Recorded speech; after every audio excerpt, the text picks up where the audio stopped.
Abo bapolisi bane bagendanira General de Brigade Isidore Ndihokubwayo barengutse imbere ya parake ya Ntahangwa ku mugoroba wo kuri uyu wa kabiri.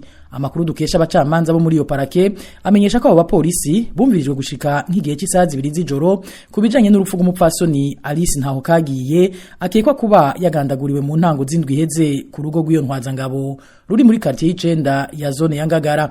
Nkuko amasoko yacu abimenyesha, mu nyuma yaho ngo haciye hafatwa ingingo yo kungururiza abo bapolisi uko ari bane mwibohero rikuru rya Mpimba. Yamara rero ayo makuru nyene abandanya amenyesha ko abo bapolisi bo bariko barategurwa kugira ngo bashikirize imvugo imwe kubijanye nuko uwo mukenyezi Alice Ntahokagiye yapfuye.